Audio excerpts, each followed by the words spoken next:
Welcome to Uniquely Loved, a celebration of authenticity and divine inspiration. Hello, my loves. We are not alone ever. Like, whenever we feel like we're alone, we're not. We have a huge, diverse spiritual team who has been helping us throughout this lifetime, possibly even many lifetimes. And we can, any of us, we can talk to them, we can connect with them. And my path, I honestly grew up thinking that only special people can do that. No, it's literally everyone. Oftentimes we have to shed the fear or the doubt.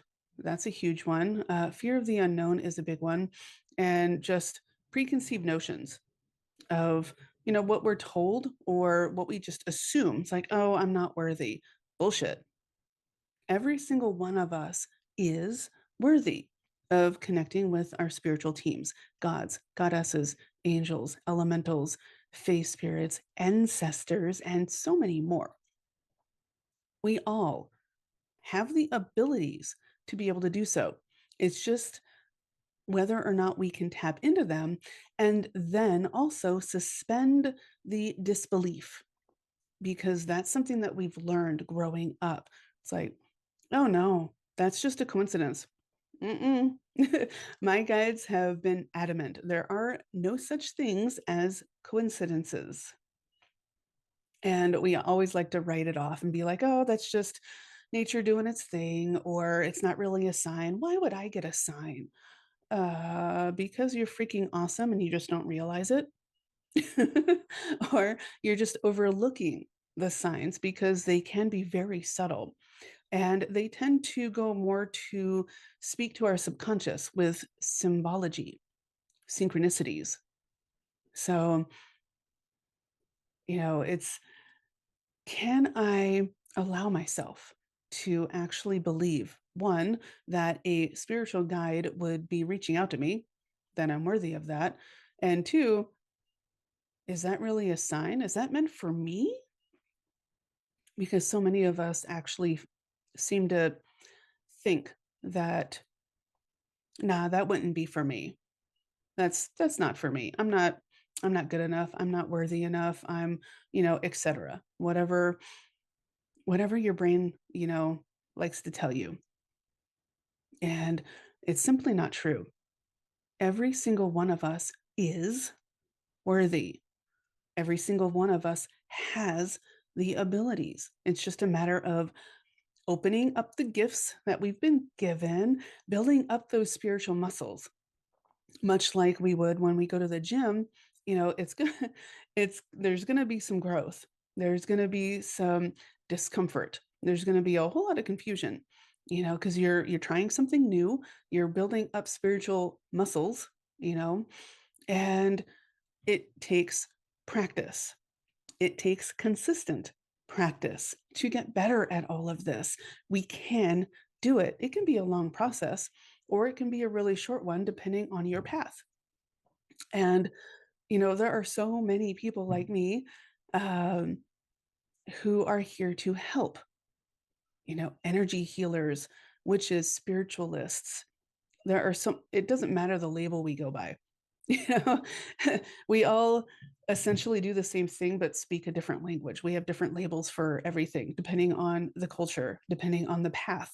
And it's all a way of connecting to our higher self, to our entire spiritual team, whomever it is that we feel comfortable with. And there are so many different ways to figure that out.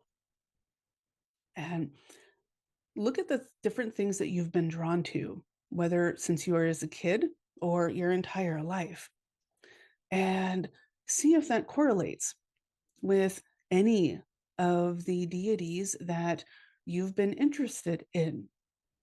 Go beyond just what you learned in school. Go beyond what you've learned on the socials or with reading. You know, take a chance on yourself if you feel drawn to connecting with anyone in your spiritual team.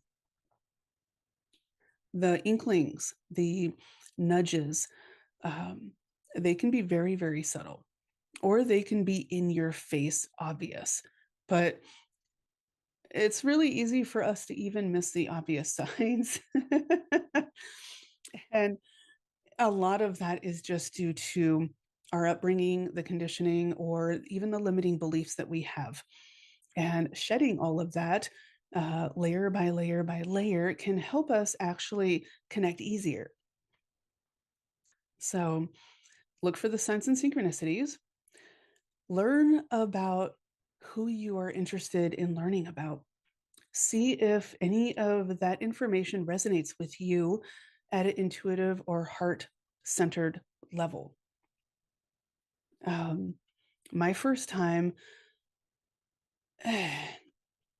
I started researching different lunar gods and goddesses because I knew I was always interested in the moon, nighttime, witchcraft, um, a whole bunch of different things as a kid. And it, spanned into adulthood, which a lot of stuff I had put down as a kid as I grew up. And I started reading, and one name with everything that she is about stood out, Hecate. And some it's I started reading about her, and everything that I was interested in, she kind of held dominion over or was known for that. So I was like, huh. And I asked myself, am I connected to Hecate? And it it felt like a light bulb going off inside my mind. It was like ding ding ding ding. Huh. And I actually felt kind of like gleeful and relief. Those emotions came through. I was confused, but I was also happy. Like, well, shit, I guess that's my sign. So it can be obvious like that, or even for me, it was confusing at the time, but it was just like, huh. And it can be like that. Or you can just read about any of them and be like, I like this one. I want to try and build a relationship with this one because I like everything they're about. You can do that. You can reach out to them and be like, yo, so this is me. Do you want to work with me? Are you already here? I would like to get to know you. It can be that simple. It can be like building a friendship. It does not have to be formal. It doesn't. Organized religion will tell you that it has to, follow these steps, and it has to be formal. You have to do X, Y, and Z. You always have to be, in full regalia, whether it be, whether it be a hooded cloak and candles and incense and all that other stuff, or it can just be like, I'm having a really shitty day. I'm driving home. Yo, I need somebody to vent to. I need some feedback. Can you help? It can be like that too. It can just be like, hey, I'm really grooving to this song. Come join me. You know, it's it's what we make it. It can be as simple or convoluted, complicated as we want. We get to decide. And a lot of people will say, like, oh, they're going to say they don't want to work with you. You're going to know. I haven't had that experience to where they don't want to work with us. It might be I don't think you're ready for my energy yet, but how about later? Do a little bit of shadow work first and then come back. I've had that, but I haven't had, I don't want to work with you. Almost everyone that I've connected with is like, hey, cool, let's do this. So why not? Usually it's our assumptions that get in the way of everything spiritual, because we assume because we were either told or conditioned to be a certain way. And the quicker we shed all assumptions, all expectations, and just let things flow, the easier it all goes. That can be really difficult to do because a lot of us, feel the need to control our surroundings, control us, how we act and react, and like tight control, because that's a trauma response. If I can control my environment, I know what to expect. We can control ourselves. We can't control the people around us. We definitely can't control our spiritual team. We can set boundaries and be like, yo, I will not accept certain kinds of behavior. We can do that. And they will abide by it. They will. It can take some time because many of them are here to help teach us boundaries. They're all here to help us heal or connect or learn and grow in some way, shape, or form. All of them. They love doing that. Even if they kind of give off the impression that they're annoyed, it's usually that's a trigger that needs healing and working through. They're bringing something to light so we can shed it and connect with them on a different level, in a different way. That has been my experience.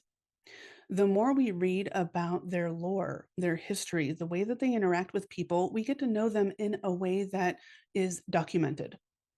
But we also get to build a relationship with them that is personal. We don't have to follow the steps of our ancestors. And, that's not the end all be all. It can be if that's your way. But you are allowed to experiment. You are allowed to get curious and adventurous with them, with your path. There's so many people love to put labels on our guides, on the way people do spirituality in general.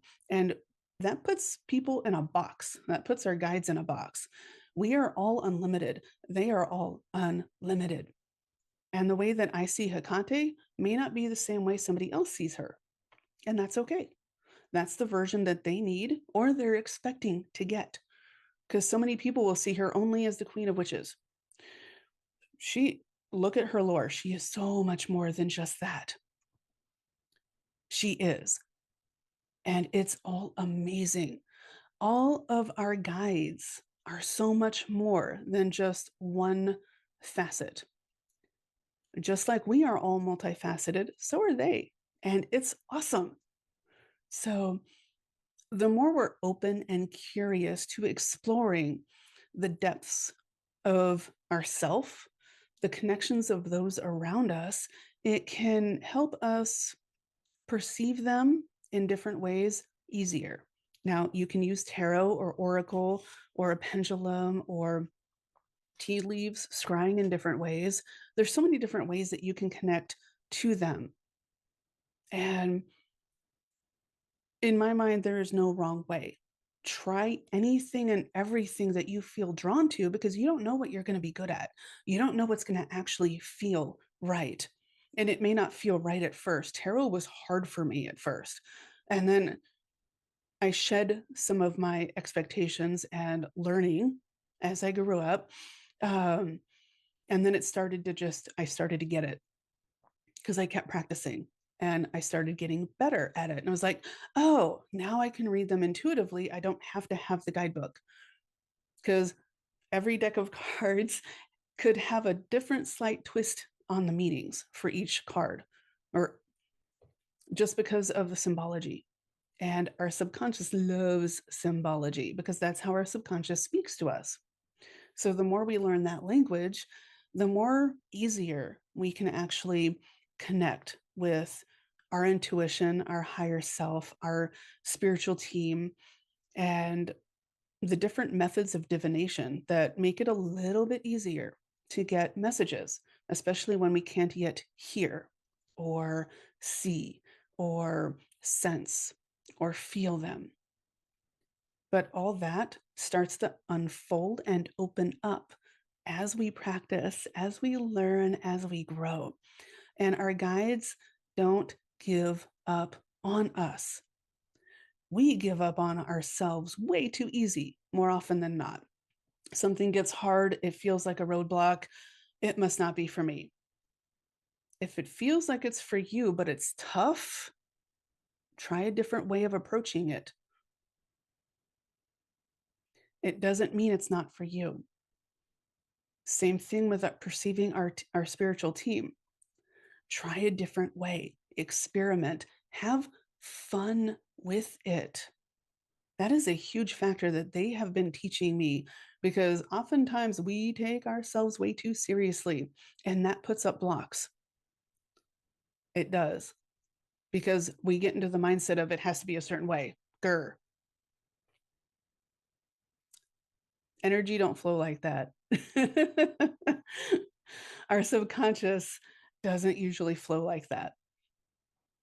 So allow yourselves to just kind of get into a groove or a flow and see what comes up for you. Experiment and see what resonates with you. It might not make sense. That's okay. It doesn't always make sense at first. Even now, years into my practice, I still get, what the hell was that? And I have to use the cards, use my pendulum. I can hear many of them now. So it's just like, yo, I need some clarity because I don't understand the dreams I just had. I don't understand what you're trying to tell me. And it takes some work. That's okay. We still get to learn and grow as we go on. So experiment, have fun. Believe that you are supported.